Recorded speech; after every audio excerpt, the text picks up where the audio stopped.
What is up, everybody? What is up? We are back here on the Red Glare podcast. It's been a while, but we had a good holiday, a nice holiday away. It's time to get back on the grind. And, it's a good time to be a Rockets fan right now. So we'll get into that and so much more. I am your host, Alec Miller. You'll find me on Twitter at AlecMiller0423. And I'm joined, as always, by my man, Podcast Paul. What's up, man? What's happening, Alec? What's happening, people? Man, it's a great time to be a Rockets fan. It's a great time in sports, man. There's a lot of good stuff going on. So if you're watching, drop it. Even if it's not basketball related, if you want to talk about something, drop it in the comments and we can get to it. Absolutely. And I will be, asking for y'all's opinion as we go here on the show. But like you said, it is a very exciting time to be a sports fan at the moment. We have everything going on. We got NFL, we got NBA going into the Christmas schedule, which everyone knows that the real season begins in Christmas. Or some people believe the All-Star game, but I disagree. I believe the season starts on Christmas Day, for me at least. And we just finished the college football season, got the college playoffs, which I can't wait to get into the playoffs with you. I know you're deep into the college sports too, and and then we also got college basketball season started up. We got a brand new number one ranked team that has never been number one in the country, so that's exciting. But let's get into what we came here for, right? Let's get into the Houston Rockets 6-game win streak. Have you been how closely have you been following it, and have been your thoughts, man?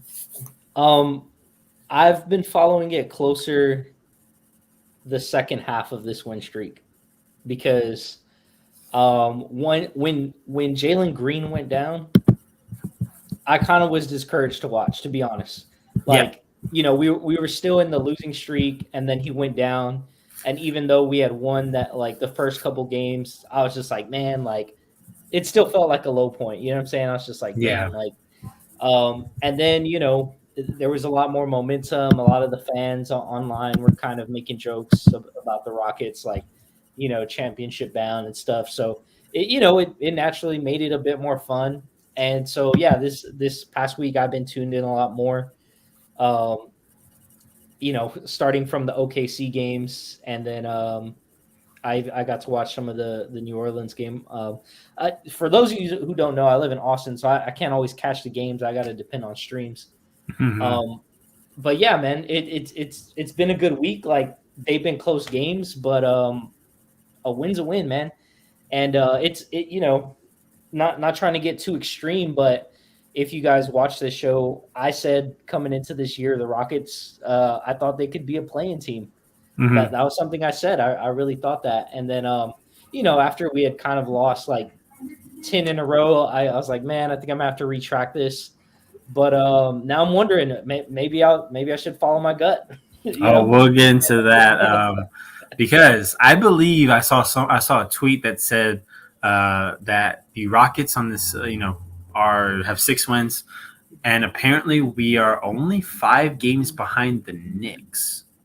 It's 5 wins behind the Knicks, and the Knicks have gone on kind of a losing streak lately. And that was kind of interesting, right? Because that is very, very close. I can actually look at the standings real quick and see how far we are. Yeah, why not? Let's because because it is starting to get to that point where hey, maybe we need to start thinking about a possibility of that happening. Jalen Green being out, he's not even here, and we're on this 6-game win streak. KPJ at the moment is also hurt. So to see this team playing, where are the Steven Silas haters now, right?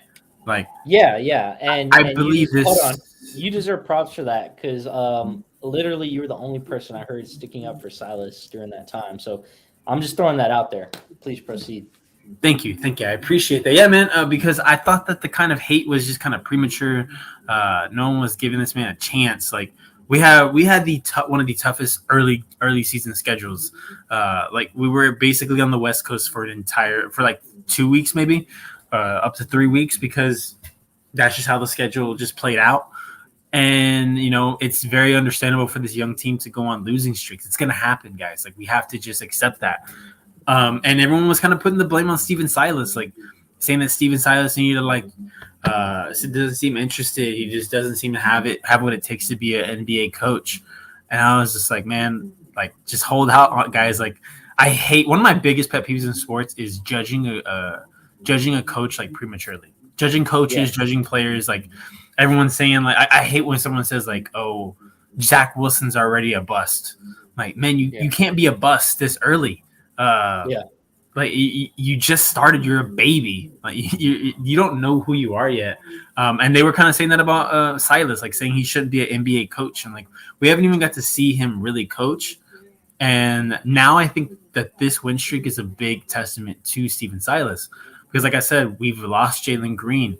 KPJ is out. There was a point where Christian Wood was missing games. Like even through all that, we've won 6 games in a row. And like, yeah, they haven't been the greatest teams, but all you can do is play who's in front of you. But I'm going to go ahead and read off the win streak, right?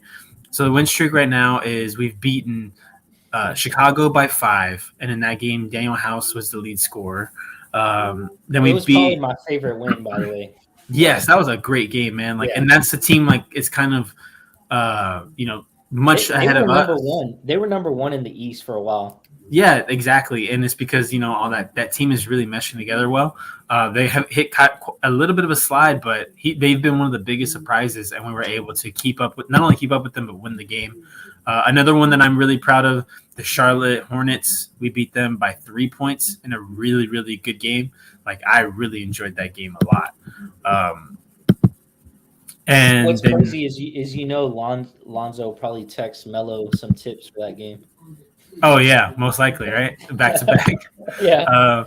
And then we beat the Thunder both times on the 29th and on December 1st.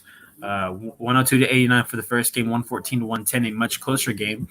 And then we beat the Magic and the Pelicans. What I want to point out about this win streak is that yes, this win streak is against. There was 3 games against no, actually, let me see. 1, 2, 3, 4 games, right? There's 4 games basically that were sub 500 teams. So people will talk about it. But in my opinion, because those are the teams that we're like kind of racing to get out of the basement with, like that's how I want to see us play. Because that just means next year even there should be improvement. And like it just means we're going the right way. Or I'm just glad we're not, the Magic or the Pistons, because I don't currently see them going in the right direction. The Pistons more than anything, but definitely not the Thunder? Magic and the Thunder. Yeah, the Thunder, the biggest one too. So that's really nice to see. I'm looking at the standings right now. Why am I on the Eastern Conference? In the Western Conference, we are 7-16, right? We're 7-16, has us at 13th in the conference, but we are three wins away from Sacramento, which is the 11th seed, and then we are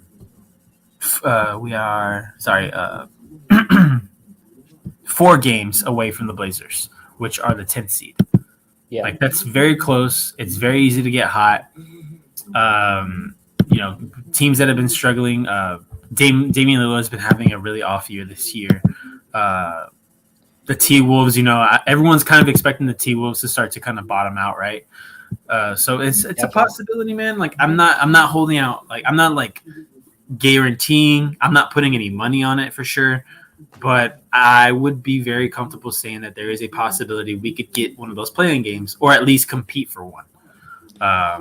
Like be like a last day, like kind of elimination type thing. I don't think we're going to be as far to the bottom as I thought we were. I'm starting to look up. Yeah. I wanted to make a couple notes. So in the standings, the Rockets are 1-11 so we're 6-5 at home and we're 1-11 on the road. Yeah. So we have road struggles, but we've kind of discussed that, right? Like we literally went on that ridiculous road trip to start off the season. I mean, it was 5 games against LA, Phoenix, Denver, and Golden State, right? Like that played a big part in that. I think one interesting matchup to me has been OKC this series. So we already finished our season series with OKC now because we played them 4 times. Yeah. And I think that second game against OKC, where it was like our 12th or 13th loss by then, I think that was kind of rock bottom for the team, honestly. Like, I think that was the lowest point of the season because we came out in the year, we beat them, we kind of felt good, like, all right, at least we're not as bad as the Thunder. And then after all that losing to lose to them, I think that's when, for me, I was like, man, like something seems up, So for us to come back and to beat the Thunder back to back, like you said, it to me it shows that we're not going to be one of those rebuilding teams forever. We're trying to win. We're trying to better ourselves. We're trying to better this roster. Everyone has goals on this team to be better. So that was relieving for me to see how they handled that season series against OKC. But yeah, man, like I don't really even put too much stock into that struggling road record because again, like we've had a brutal schedule, man. And like I always say it, and I do think it's unfair that the NBA schedules us like this, man. I mean, we're literally about to play Memphis, Atlanta, Cleveland on the road, one game back at home, then Detroit, Chicago, Milwaukee, Indiana, Charlotte, all on the road, bro. That's like nine out of 10 games on the road. Like it's ridiculous. I think it's unfair. But all that aside, like you said, you're not too far out the playoffs. The Portland Trailblazers have a 1-10 road record as well, and they're the 10 seed. Yeah. So, there's other teams going through this too, I guess. But you gotta hope if you're the Rockets. I mean, all I want is the 10, bro. I don't even care about like, being high in the standings. I just want to get in. Yeah, I mean, it'd be nice to get in, right? We could be the. That's how I kind of felt about the Grizzlies, not last year, but the year before. When the Grizzlies had the play-in, and I was really hoping that they would get into the playoffs, and they just missed it but like being on that outskirts doesn't necessarily mean you're out. Like there's so many ways to possibly get into the playoffs, and the experience you get, bro. You know what I'm saying? Yes, like, that's all you need, valuable, man. Look at. I mean, Memphis got so much better, even though they lost that game that year. Well, it was against the Warriors. Yeah, it was the Warriors. Yeah, that first year. And then they went the next year and beat the Warriors. So it's like exactly, man. That's all it takes, bro. Yeah, man. I just want to point out, what's up, Angel? Thank you for joining. We were just talking about the Rockets' win streak. It wasn't necessarily a particular game. It was just the win streak.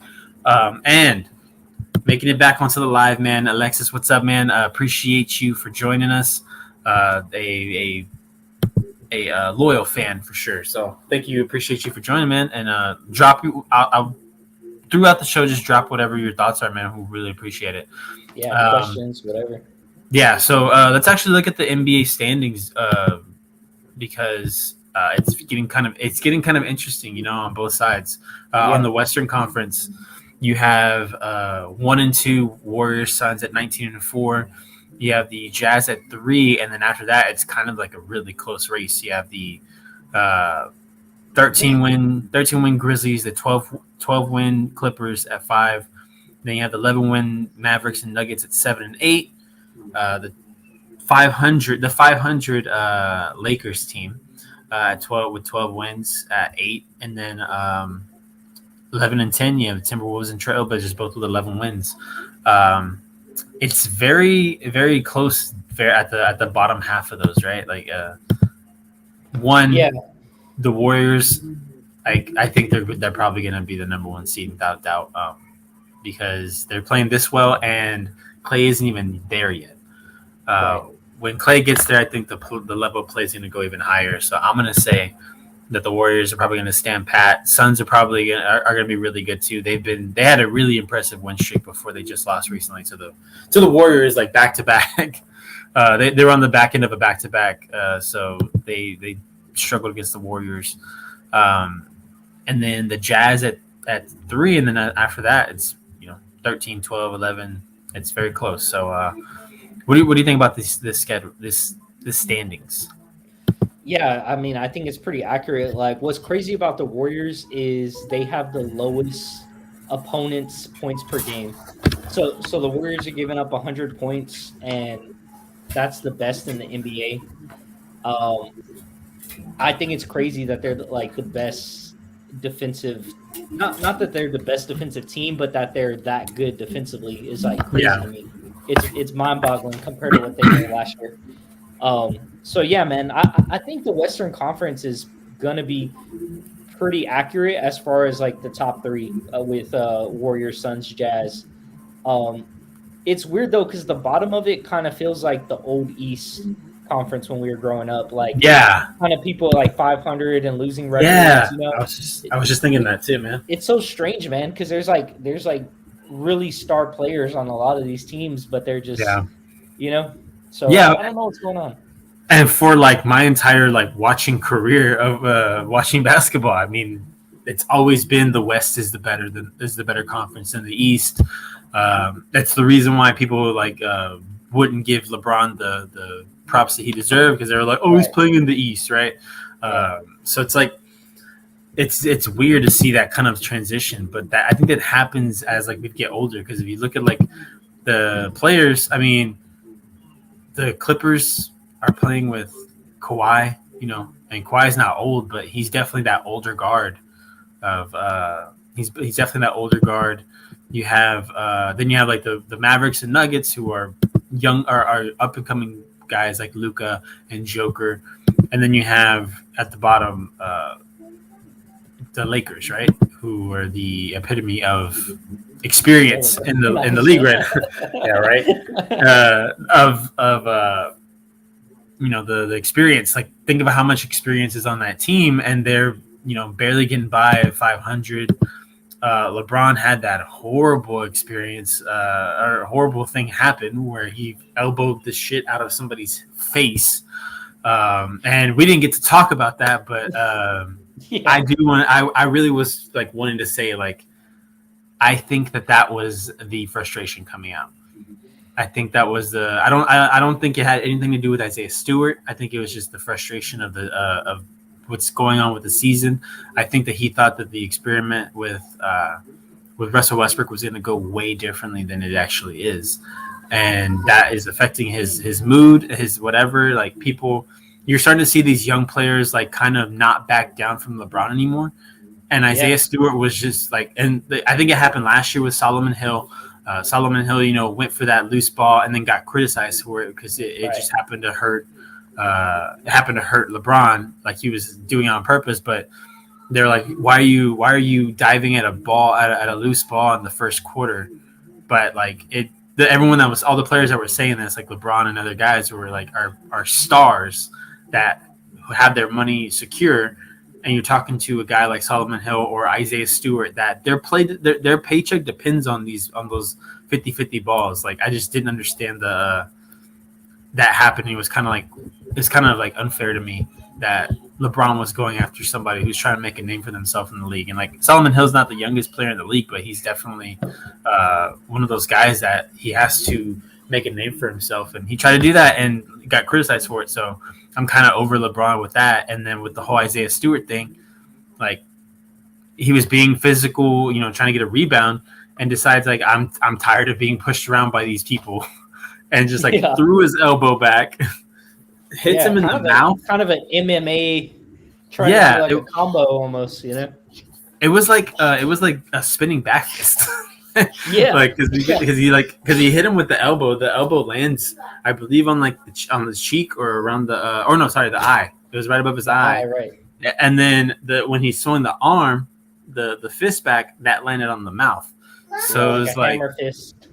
Yeah, so it was like I think it was definitely he meant to throw the elbow that hard. I don't believe he meant to hit him in the face. I think he was probably thinking like I'm gonna hit him in his chest, maybe, and just happened to hit all face.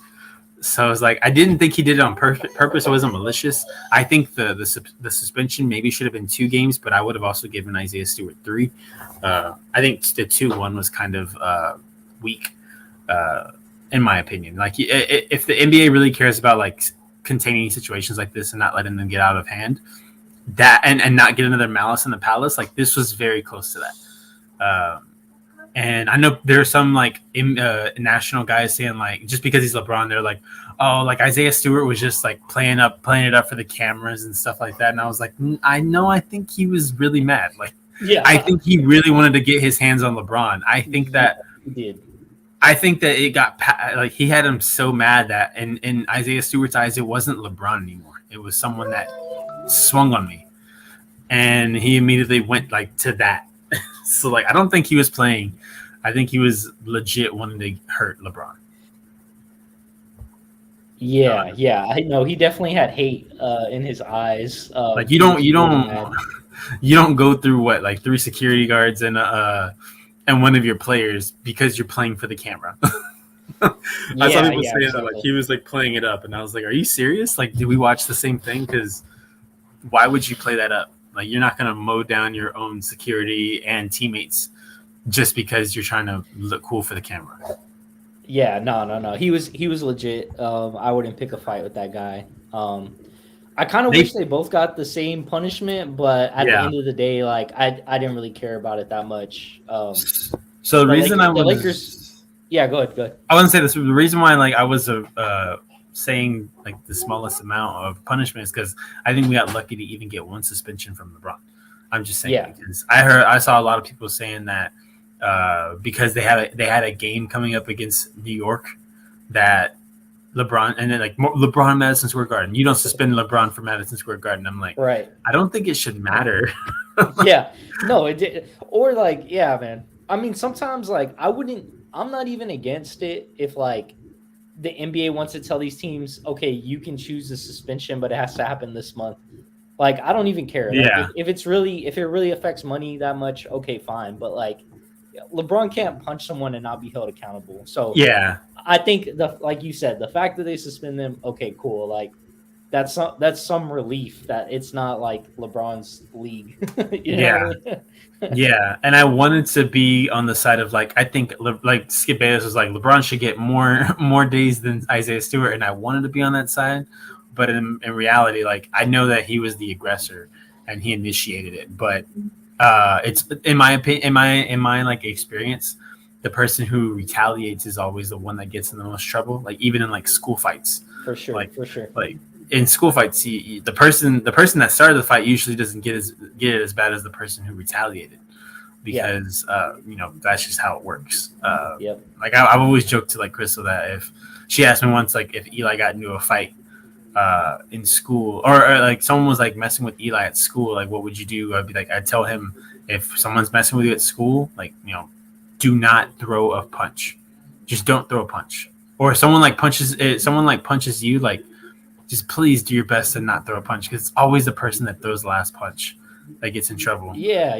That's what everyone sees. That's what everyone reacts to. Yeah, so it's like Isaiah Stewart has to get the worst punishment, because what everyone was talking about, yes, the elbow, but the videos I saw were all of Isaiah Stewart being held back, right? Like, yeah, I mean, plus he told his team he was good, and then once they let him go, he like attacked again, so. Yeah, and then when he was escorted out, he was like running in the back tunnel, like trying to go around. Yeah. Yeah, man. But whatever, man. The Lakers are gonna have their own punishment when they lose in the playoffs this year. So. Yeah, exactly. I agree. Let's go ahead and look at the Eastern Conference real quick. Nets at 1, Bulls right behind them with 16 wins. You have the Bucks at 3 with 15 wins. Heat, Wizards, Hornets 4, 5, 6 with 14 wins. Then you have 13 wins for both the Cavs and Celtics at 7 and 8, Sixers at 9, and the Hawks at 10 with 12 wins. So, like you said, there's one 500 team in these standings, and that's the Hawks. The 10 seed, at the 10 seed. So yeah, it's very different in the Eastern Conference. The Eastern Conference, I think, I feel like this really is the year. Like last year was the changing of the guard, and we're really starting to see that right now, because like I love seeing these different teams in the playoffs on both sides. I think it's more prevalent here. Like I really hope, even though I am a little salty at Evan Mobley for what he said about the Rockets, I do want to see like them succeed and get to the playoffs, because that would be it's just a nice change of pace. Yeah, I think the East is like kind of getting ironed out as well as far as expectations. Like, Yeah, teams we talked about, like the Bucks, the Nets, the Heat. Early on, they were kind of in the bottom half, and yeah. we're probably like, they're going The to get Wiz, there. I think it was the Wizards So and Bulls that won, right? Like it was a very odd yeah, top of yeah, the and standings. I gave Brooklyn like a lot of crap, and I still not exactly bought into what they're doing, but I think my point is, I think we kind of see at least the top five, top four, sorry, is probably Mhm. what it's going to be. Miami, Milwaukee, Brooklyn, and Chicago. Yeah, Chicago has a complete roster, even though it's their first year together. I think worst case scenario, they're probably 4 or 5 seed. Best yeah, case it's scenario, they're three. Yeah. yeah, it's like because at least with like the Cavs, I don't know if it seems like it's like a spurt thing, like a just like they've hit a really good streak. And with the Bulls, I feel the opposite. I feel like even though this is their first year playing together, they have like really come together as a team. DeMar DeRozan, Zach Levine, Lonzo Ball, Vucevic, like, and then and then Caruso coming off the bench. Like, it's insane how like stacked this team is, and just like it doesn't seem like there's anybody great on this team. Just a lot of really really good players, and it's they're turning into one of those teams where they're just because they're so solid at Yeah. every single position, they're very hard to beat. And sometimes that can be better than having a legit like a top superstar on your team. I think it's just having like very like really good players at each position being so balanced. Like it really does help, and I think they're going to be able to keep this success going forward. Yeah, man. I'm kind of just waiting. I mean, there are some surprises, I guess, like Philly at 9 and Atlanta at 10. Yeah. I'm kind of waiting more on Atlanta. I mean, dude, keep in mind, Philly ended up the 1 seed last year, right? Yes. Okay, and they're in ninth now, and then Atlanta was the fourth, and they're in 10th. So I'm Yeah. expecting at least one of them to kind of crawl their way back up. Yeah. But that's probably the biggest surprise for me. But I mean, we all know it too. Like the Ben Simmons thing in Philly, like that's Yeah. obviously affecting their chemistry. That's going to take some time to iron out. The big surprise for me is the Knicks right now, being at 11. I just thought they were Yeah, going the to Knicks be. I too. thought they were going to take a big step this year. They picked up Kemba Walker, but I don't know. It's just seems very like something's going on over there in New York. Like everybody was such like high expectations and hopes for those Knicks this year, and they've Yeah, kind of been a disappointment. Same with the Hawks. I mean, I have to say the same yeah, thing. They're at 10 and 11 respectively. Like I say the same thing about the Hawks. yeah, They're really struggling too. But yeah, man. Let's go. Oh, one more thing before we leave. Before we move on to our next sport. I got Um, one thing too. yeah, Gary Bird, man. Gary Bird, Garrison Matthews. What a surprise he's been for this team. He's that player that I want to see on the court like at all times. Like Yeah, he doesn't get like high point values all the time. A lot of his value I think comes from the hustle stuff, things that aren't recorded in the stat line. Like the dude is always moving, always hustling, and I think he's been a big spark for this team in this streak. So give some love to Garrison Matthews. Go follow him on Twitter, guys. I don't know his at, but definitely go follow him on Twitter because he should be bigger than he actually is right now. yeah, man. And I'm circling back to the beginning of the show about Steven Silas because I think people forget that basketball is a long game. So I think a lot of times Silas is getting a lot of crap for not playing the right people, Yeah, or but like people don't realize he can't make these changes every single night, or else they're gonna have no like chemistry, right? You got to yeah, ease into decisions in the NBA. So yeah, man. I just wanted to circle back to that, and I think people need to back off a bit on his rotations and how he does until we see 3 or 4 seasons of it being an issue. Then I think we can present it. Like with yeah, D'Antoni, he didn't play more than that like that eight depth player depth chart.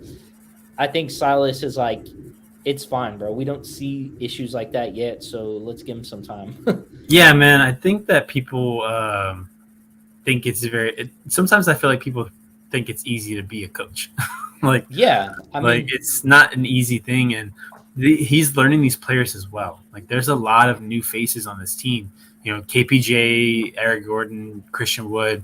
They're all returning from last year. DJ Augustine, they're all returning from last year. But the meat of this team: Jalen Green, Alperen Şengün, Garuba, Josh Christopher. What's his name? Why am I blanking on his album? Tice and Josh Christopher. Did I say Josh Christopher? Yeah, like all these guys that he's having to learn and find out what he's got with these guys. Like we didn't even know about, we didn't even know who Garrison Matthew was before like the last month. Like it's because he was in the G League. He was trying to make it to the league. He gets to the league and he has to find out what he's got. And even then, just because someone's doing great on the bench doesn't necessarily mean they'll thrive in a starting role. Like those are two very different things. So exactly. I know we're saying we want Şengün getting like starter minutes. I would prefer he gets starter minutes, but not be starting. If you know what I mean. Like I want to see him come off the bench, but just start to get those extra minutes and playing like upwards of like 20 minutes a game. I have to see what he's playing right now. Like I think that's the big one is like Şengün and Tice. Is a lot of people had issues with like Şengün not starting over Tice, but people have to realize if you're Silas and you're managing this team, the moment you start Şengün over Tice, you're pretty much shifting the team towards playing Şengün only and playing Tice less and less, right? Yeah. And dude, Tice is a veteran. He's got it done for many years in the NBA. So when you make a decision like that, you can't like rush it from one game to, you know what I'm saying? If Tice has a bad game and Şengün has a good game, you can't make the change based on that. You have to give it 10 to 20 games. Okay, if Şengün's consistently outperforming this guy, now we can give him more minutes. If he does in another 20 games, okay, before the trade deadline, let's go ahead and make him the starter and we'll move on from Tice. So I think Rockets fans have to remember that, you gotta pace yourself. It's a long season. Yeah, for sure. And you can't make drastic changes just because someone has a bad night.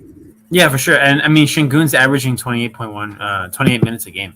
Like that's a lot of minutes for a rookie. Yeah. And I think he's probably getting more than Daniel Tice. So, you're getting that. I don't believe that him starting the game versus like getting those minutes will change anything. I think that, or maybe it will. Maybe it'll affect it in the worst. Like I think right now, Alperen Şengün is starting to really improve. You're seeing him get better and better. Yet last night he was basically challenged by Valanciunas, and the dude showed up. Like he's trying to make his name, and he's trying to make his name right now. And putting him in the starting role just adds more pressure under that. I like that we're giving it to Daniel Tice, who's a veteran in the NBA and is can go in there and get his like chunk of minutes, but not make Şengün have to have the pressure of starting every night. That's a different kind of pressure. Right. Exactly. All right. Let's get to Alexis commented, said, do y'all think he was wrong for getting those fans kicked out? I think referring to LeBron. Oh, yeah. I don't know the full story, but it's all around right now. Hope this doesn't throw you guys talk off. Questions never throw us off, man. Just always, whenever you have a question, it doesn't matter if it's about this or anything else, drop it in the comment section. I would really appreciate that. I believe there were reports from other fans, the fans that were around, saying that they were saying like racial slurs towards LeBron, and that's why he got them kicked out. So at first I was like, oh, that's weak. But then when you actually context is everything. Context is key. When you find out that that's what was being said, I'm perfectly okay with a NBA player going to the ref and saying like, these two guys need to be out. These two people need to be out because they're doing this and that. Players have a right to be in a comfortable-ish work environment. Like that's a very hostile work environment. You have people yelling slurs at you, and LeBron was probably like, you know what? I've never done this before, but I'm gonna just tell these guys they have to leave. I'm okay. Yeah, I think like I'm not the biggest LeBron fan. Like if you talk to me offline, I'll probably be a lot more brutal about him. But in this case, like I didn't really mind it too much because like, well, here's the thing. I think yeah, maybe LeBron was dramatic if anything, but I don't want to say he was wrong. I think like for you to pause playing in the game to sort of break your focus because when you play basketball, you get pretty focused, even in a pickup Yeah. game. Like even if you're playing, you just get in the zone and like you're not looking at anything besides the court. So whatever they were saying to LeBron's played in the league like how many years now? Like 20 years. For it to trigger him, I definitely think it was something, right? So Yeah. there has to be some substance there. So yeah, like I'm not blaming him. I think LeBron can be dramatic at times, but if he felt like that was what he needed to do, it's his right. So I guess you got to Yeah. respect it because we don't really know what was said. Yeah, I think that's the important part. Is like these players have a right to like not have to listen to that all the time. And I'm pretty sure that's not the first time he's ever heard it. But like I said, it must have been like really bad for him to get triggered the way he did. And I just hope that they would. My one thing is I just hope that the NBA would like keep that consistent. Like, say if like another player who's not like as popular as it goes to the ref and says this, like I would hope they would do that. But obviously, it's LeBron, so they'll probably never do that for another player ever again. But at least in this situation, I'm okay with it. I mean, especially if you're like a fan on the court, I think there has to be some certain responsibility. If you're front row, I think you have to have some sort of responsibility not to like taunt players too much. Just because, man, like you're just like, yeah, you're paying for it, but still, like, I don't, it's like a couple years back, Drake would be super animated on the sidelines, and like, I don't think Drake should be taken too serious. Like, I think he's more animated and kind of like an actor more than like serious. But I think it's just problematic if like fans are paying that much because they want to heckle players. Yeah, there's just nothing good that can come from that. Yeah, the Drake one for me was like I think it was the playoffs. So I'm like, it's a little more intense. And he knows those guys. Like he's not being disrespectful. Right. He's not at his parties and yeah. So it's like I'm like I'm saying all this like I'm calling you trash and stuff, but it's all in good fun. But it's the people that don't know how to act in terms of like slurs, being disruptive, and all that good stuff, just kind of ruining the experience for everybody else. Like those guys need to be kicked out. I'm perfectly okay with it. Like I think you like said, you have if you're paying for those tickets, like you have a responsibility. Like that's a huge privilege to be able to sit there on the court. This is the one sport where you can be in the action if you want to. You have to pay thousands of dollars to do it, but if that's what you want to do, that you can do that. But that's a privilege. It's not a right. Paying for something doesn't give you the right to act like an ass. Exactly, I'll just say that. Like some people confuse that with paying for something, with like being allowed to do whatever you want. That's not a thing. Like so, if you're that kind of person, that's something you should. Yeah, just sit in the second row. You know. Yeah, you don't got to be in the first. All right, man. Let's get into some. I don't really want to talk anything NFL. The NFL is kind of what it is. It's getting kind of crazy. So we'll talk NFL when it gets closer to the playoffs. But one thing that is going into the playoffs is college football, and this is a very refreshing college football playoffs this year. What was your overall take on the season? Like, did you enjoy the season? And who are you picking to come out of the Nick Saban Invitational? That's a good way of putting it. Look, bro, it to me, it was one of, as far as college football as a whole, it was one of the best seasons. And I think it's the cards fell right for Cincinnati, especially because before this year, there wasn't a lot of years where there was before this year, a lot of teams would finish with only one loss. Mm-hmm. And this year that didn't happen. A lot finished with 2 losses. And there was only this small group, Alabama, Michigan, and Georgia, who only had 1 loss, right? Yeah, so, they got lucky with the Notre Dame loss when Notre Dame lost their first game. Yeah, so exactly. So and since Cincinnati beat Notre Dame for that 1 loss, naturally it had to have Cincinnati there instead of Mhm. Notre Dame. Yeah. So yeah, man, everything's felt right for Cincinnati. I think Cincinnati has a huge responsibility because they're not in a Power Five conference, Mhm. and kind of all these years a culmination of, oh, should the G5 be allowed in the P5? All of that weight is on Cincinnati's shoulders. So if Cincinnati shows up and gets waxed by Alabama, then I mean, there's a good chance if that team's in the future, not saying it's Cincinnati, but if this same, say a UTSA or one of these other schools, if Yeah. this same thing happens in the future, they're not going to be taken serious. That's just the end of it. They're not. Yeah. So Cincinnati has to show up. It's critical that they at least have a competitive game, or else you can forget about it in the future. And other initial thoughts, I think Michigan's having a special season. Just I've caught like some of their games and just the feel of that right now. Like the fan base are believers. Harbaugh is believing in himself. They just feel really special, man. But overall, I'll leave my final thought, and we can explore it some more. Just in summary, I think this is the movie that we've all seen before, man. I think Alabama's going to win again, and there's there's nothing really besides that. At the Yeah. beginning of the year, it's one of those like, yeah, Bama's probably going to win, and here we are. Bama's the number one team going into the playoff, Yeah. and there's no team that looks like they can stop them. Yeah, man. Dang. The thing about this, right? So, one, this has been a crazy college football season, which resulted in two high-profile coaches leaving their schools and going to other Oh, schools. Like yes, that doesn't happen often, and it's not like they were fired. They weren't let go. They just left. Like they yeah. chose a different job. With Lincoln Riley at USC, and I'm blanking on Brian Kelly. Brian Kelly to LSU, LSU, like those are big moves for both guys and for both schools. and Uh, today Mario Cristobal from Oregon is going to Miami. Miami, So that like those are huge, man. Like that doesn't happen. Like yeah, that doesn't really happen. So that's crazy. I can't wait to see what those guys do. I can't wait to see how the universities, bounce back from that. Like those are three big losses really. yeah. And then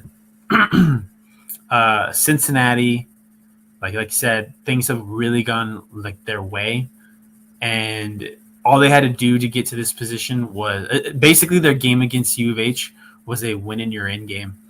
Yeah. And it was a good game, but Cincinnati went out there. They did it. Like Desmond Ritter is a legit quarterback. He's probably going to be the first quarterback taken. Either him or Matt Corral are going to be the first quarterbacks taken. And Desmond Ritter has a lot riding on his shoulders, not just for the school, because I agree with you about the school. But if they don't win, how the committee will see them. They're not the best at overlooking seasons past. They're always looking it's the reason why Oklahoma, no one even thought Oklahoma was going to get, even though they had one loss, because they know that when Oklahoma gets to the playoffs, they shit the bed. They look horrible, and that's why Notre Dame too. Notre Dame was right there, top 5, but we've seen Notre Dame in there. They never do anything. Exactly, and that's exactly how the committee thinks, and now, and it's why even though Cincinnati went undefeated, it's the reason why they're the 4th seed. I mean, why they're the 4th seed is because that's just how the committee sees these teams. Like I know when they're like, oh, it's it's not the Power 5 conference, but if you think about it, the best win for Georgia was what, Kentucky? That was their best win. There was Kentucky, and I think the most impressive they had was the number 22 team, is what I heard. Mm-hmm. Yeah, which, so it's which isn't really high profile at all. No, it's not. Whereas you had very highly ranked Notre Dame and Cincinnati. We do really well. I don't know, man. It's just you're not going to get as many high profile games, so you're going to be seen as where you're at, just kind of this lower tier.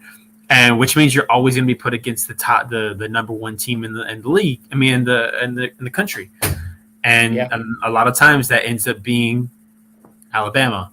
Nick Saban has beaten better quarterbacks than Desmond Ritter. However, this defense is not as dominant as Alabama's defense has normally Yeah, been. yeah, for sure. And Desmond Ritter is a legit quarterback, and they gave up 400 yards to Georgia's quarterback Bennett, who I don't think is that good. He's an average quarterback at best, and they gave up 400 yards to him in the championship game, the SEC championship game. I feel like Desmond Ritter, if he can come out firing on all cylinders, and they just don't panic, there is a legit possibility. However, I've said this before. Like I've said this before about Alabama. Like I always hold out hope. Most likely, it is going to be Alabama, probably Alabama, Michigan in the championship game. It'll be a great game, and Alabama will win. Yeah, I think. Look, any team can win on any Saturday like this, any given Sunday. The saying's the same. Anyone can win. I think just for Cincinnati to win, like everything has to go right. You have to have Alabama on an off day. You have to come up with some, I don't want to say lucky plays, but you have to have some plays go your way. Yeah, and like you said, your offense has to be pretty much perfect, because the only way you're going to win is by, I don't want to sound basic, but you have to outscore them. It's gonna be a shootout. That's like the only way. Bryce Young is the best quarterback in the league in the country right now. Bryce Young. Exactly, dude. So you're not gonna like hold Bama to like 10. You know what I'm saying? Like that's just not gonna happen. No. But what I wish would have happened is I wish that they would have put Bama against Georgia in the first round again. Just get that rematch out the way, because the worst case scenario for the season that'll turn it from like a great epic clusterfuck of a season to a disappointing one is if the final is Alabama and Georgia and Alabama beats them easily again. That would be the biggest disappointment. So if I would have even sold Saban and Georgia and been like, look, Saban, I know you just played Georgia, but look at it this way. If you beat Georgia again, you get to play the winner of Michigan or Cincinnati. Yeah. And I also think Cincinnati versus Michigan would have been a lot more of a sexy game, and Cincinnati can throw down on Michigan. So that's what I was hoping more. That's not what it is, so we'll have to deal with it. Mm-hmm. But that's just my feedback for the playoff, how I thought it could have been better personally. Yeah, like Cincinnati, Michigan, you tout that as like both teams have everything to gain from this. Like they're trying to prove something in Michigan, trying to prove that, like, hey, like, I know we're late, but this is who we are. And Cincinnati trying to prove, like, just because we're not in a Power 5 conference doesn't mean we don't deserve to have this spotlight. And that would be a fun game to sell. What people see when they see Cincinnati, Alabama is, Alabama's going to the championship. Like, that's what everyone's doing really right now. And it's kind of upsetting. It is upsetting, and I don't even want to think that way, but I'm almost forced to, because like I just feel like the odds are against them, dude. Like, if it would have been Michigan and Cincinnati, we would have known one of those teams is going to the championship.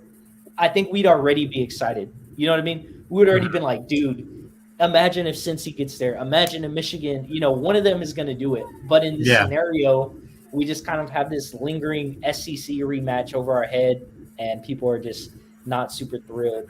Yeah. I mean, I'm a U of H fan. Like, I'm a Cougs fan, and I was actively rooting against the Cougs this Saturday because I wanted to see Cincinnati get in the playoffs.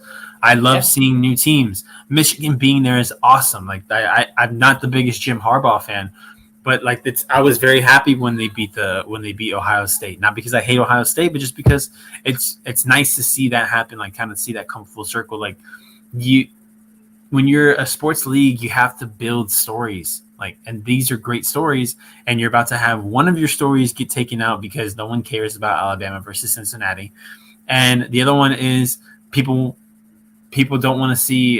People are only going to go for Michigan because they don't want to see Alabama, Georgia again. Like, it's not. You're not getting people to watch the game to watch the playoffs for any good reason. Like, I don't know, man. I just think. I think a lot of sports leagues need to like learn how to get, especially college. Like, I think college really needs to work on building up storylines. Or also not to keep just beating this with a drum. Why not drop Georgia to 4 and put Cincy at 3? You know what I mean? Like, since he beat Notre Dame, who's the number 5 team, Yeah. and then you got Georgia, whose best win was against 22 Arkansas. You know what I mean? Like now I'm looking at it. So I just Yeah. don't see like what it's obviously complete bias, and they're just kind of hand selecting. It is, man. That's my only issue. Yeah, the committee, the selection committee has like really gotten a bad rap for a long time. Like it's just weird that you have three conference champions in your playoffs, but higher than those, because I believe it's Michigan 3, right? Or is it 2? Or Michigan 3 2. Okay, so you have a team that lost its championship game, Georgia, being above a conference champion. Like I feel like the selection committee should be doing more to reward conference champions, and not only reward conference champions, but a conference champion that went undefeated. Like, yeah, how are they 4? How is Cincinnati 4? Who you can't really do much about who you play. It just happens to be the conference you're in. Like yes, Alabama, Georgia, they're gonna have the upper hand because they're gonna be playing teams like Georgia, Alabama. They're gonna play Auburn, LSU, Texas A&M. Like those are higher profile teams, so they're gonna get the higher they're gonna get more talked about in the selections. But just because Cincinnati can't play those guys, like they shouldn't be punished for that. And I feel like putting them at 4 kind of punishes them. Yeah, because you're basically saying even if you're perfect, if you're not a Power 5 team, the most you can get is 4. Yeah, like you got to get lucky. You got to get lucky and hope that one of these teams that you're playing during the season is a surprise in the rankings. Yeah, but it's going to be impossible for you to be 1, 2, or 3. Is basically what they said. You're just playing for 4. And I think that's wrong, man. Like I think they should at least be 3. I'm not at least be 3, but at the most 2. I get Alabama, or just give them the better matchup at least. If they're going to be 4, give them Michigan. Yeah, exactly, man. I don't know. It's just I think the selection committee really needs to change what they do, because that's really and I can't say the same for college basketball because they have a tournament. Like they have a real tournament. They don't have a 14. Bias. I think if the NCAA doesn't want to keep hearing these conversations about the selection committee and how like biased it is, they're gonna have to make at least a 16-team playoffs, or maybe even possibly a 12th. I saw one for a 12 team where the top 4 teams in the league get buys. Right. Like I would be perfectly okay with that. I like the 12 team method, to be honest. I think it could solve a lot of the issues. Let's see if I can actually find that. Yeah. Because that was actually like I was perfectly okay with that. So if you want to go ahead and vamp while I find this, please go ahead. Yeah, man. But otherwise, college football wise, I think I'm gonna just talk about the coaching carousel real quick. I think it was pretty unique how the teams that got left behind, OU and Notre Dame, are blue bloods, which basically means they are the cream of the crop for college football, but they just got left for even better suitor in USC and LSU. So I think like there's always going to be a 1A and 1B when it comes to coaching. But I also think it's interesting how this is playing into like NIL, name, image, and likeness, because, these players are also having the choice to go places and now make money. So I'm just really excited for college sports in general right now because it's evolving, man. And if you guys don't watch college football, it's the best time. Coaches are going wherever the hell they want. Players are going.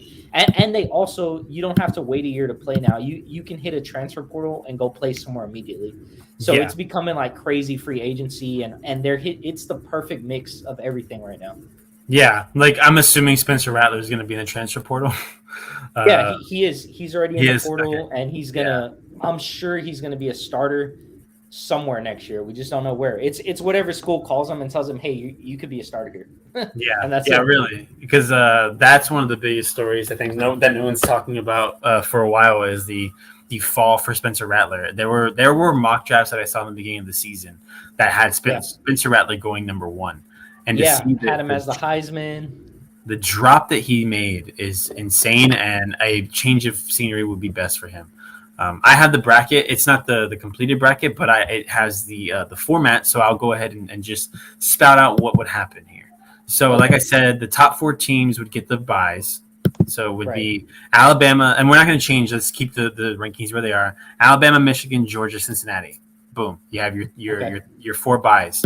Then you would have the 5th seed playing the 12th seed, which would put Notre Dame against BYU, which I mean it's not a sexy game, but it's a game that people can get behind.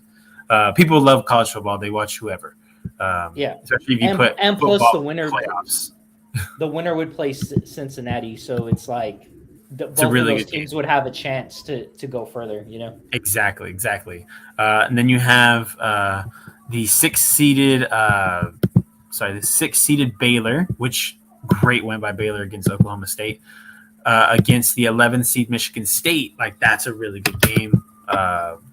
Baylor is a very fun team to watch. I watched that game forward, like from beginning to end, and had a blast with it. Yeah, and then that was a great game. Yeah, and then you have the 2 seed. I mean, sorry, not the 2 seed. The 7th seed. And the 10th seed, which would be Ohio State and Utah. And tell me you don't want to see an Ohio State-Utah match. Dude, exactly. I want that for sure. That's who Michigan beat to win the championship. Like, how do you not want to yeah, they beat Utah, right? If I'm not mistaken. They beat Michigan. Oh no, they beat Iowa. Spacing out. Iowa. They beat Iowa. Who the hell did Utah? Utah. So Utah actually won the Pac-12. I think they won the Pac-12 this year, right? Yeah. So they did. I forgot who they played. Oh, they played Oregon. Utah played Oregon, and they. Oh, there you go. That's the team I was trying to think of. But yeah, season. Man, like that's a really good season. So you have a Utah versus Ohio State. Eyes are always on Ohio State, and you have Ohio State in your playoffs. Like there you go. Exactly. Then you have the 8th and 9th seed, which would be Oklahoma State and Mississippi State. Oklahoma State's a really good defensive team. Mississippi, Matt Corral is up there for going in the first round. So like that's a good game, which means the win, and it would just be so much more fun. People would care more about the college football playoffs if you did this, because then that would mean like say Notre Dame beats BYU, then you have a Notre Dame Cincinnati game in the playoffs.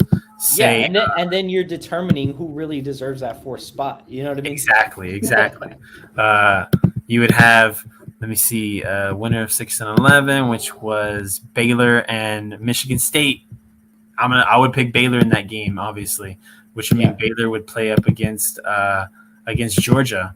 That'd be a fun game, I think. Like, there's so many fun matchups that we don't get to see in college football that if you expanded the playoffs, which is what everyone has been talking about them doing, expand the playoffs, even to 8. Like I've seen people say, like just do 8 or do 7 teams and give the number 1 team a bye or something. Like it's just so crazy that and that's what I don't get is like more games has to make more money. So why can't we get on the same page on this? Yeah, it's really weird, man. It's because they want to keep their precious bowls. Yeah, and to me, bowls don't mean anything anymore. I mean, there's like a couple bowls that do, and the rest are just meaningless matchups that are most of the time not even sexy, to be honest. Luckily, like U of H got a good one; they get to play Auburn, but not every matchup is like that enticing to watch. You got a lot of boring ass schools playing each other, and that sucks, man. Yeah, man, and that's like the unfortunate part. It just seems like they're just getting by on this like old tradition, and I think people are tired of seeing tradition in college football. It's the reason why, and I think you're starting to see a change. That's why we got to see the the NIL thing go through this year, which was a long time, like way too late. I think like the fact that that the NCAA was getting away with not like doing the bare minimum of just allowing your players to have a job or sell their likeness, right? Like, who was it? Wasn't it Des Bryant that got in like really big trouble when he sold a football? Yeah, a couple. I mean, dude, Reggie Bush got his Heisman taken away for, I don't want to say entirely, but some of these activities which were frowned upon. So, you know what I mean? Like, He's dude, asked for just his Heisman back too, and they said no. they should give it back to him now. I mean, dude. So earlier today, the news came out.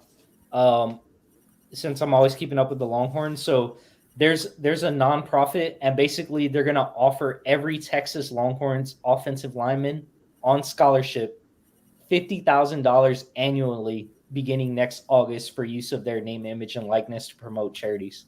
And who was that? So, every offensive lineman on the Texas Longhorns team. Damn, dude, So that's crazy. if you come and you play for the team, you're getting $50K a year now. So we're pretty much at the point where, like, this is the beginning, bro. This is the tip of the iceberg. Yes. All the big schools, and even some of the little schools, even like U of H, will be able to take advantage because you're in Houston. But all the big schools are going to end up paying their players. That's what this is going to turn into, which is basically like the NFL does. Yeah, that's what I'm hoping it turns into, because I think it's unfair that the NCAA was taking advantage of these kids for so long, and that means that when we get a new NCAA college football game, the players actually have their names in it and get paid for it, which is awesome. Yeah. But anyways, I think that's really about it. I'm gonna say I'm cheering for Michigan in the college football playoffs, but I am a underdog guy, so I will definitely be rooting for Cincinnati. Michigan and Cincy. Yes, man, that'd be crazy, right? Then all of a sudden, if they end up in the title game, missed opportunity. And I think the college football selection committee will be like, "Damn, we should listen to Paul because we could have avoided this." We could have had at least one SEC team. Yeah. So, all right, man. You can find me on Twitter at AlecMiller0423. I'm there every most days, just talking about sports and all that good stuff. And you can follow Paul at Podcast Paul. And yeah, man, thank you for joining us. Is there anything you want to plug, man, real quick? No, not much. Just appreciate you guys sticking with us, coming in these. I know sometimes the schedule's irregular, but we try the best we can. Me and Alec both got families and other things going on, just like you guys do. But we appreciate all you rocking with us with all these shows. Yeah, for sure, man. And hopefully sometime in the near future we can have a in-person podcast. That'd be awesome. So, we're waiting for that day. But yeah, man, catch us next week. We'll be back, see how the back half of this homestand went for the Rockets and preview their other stuff. And, get more maybe into college basketball because we didn't get to touch on that this show. But next week, still more good stuff coming. So we'll check you guys out. Peace out, guys. See you next week. Peace, y'all.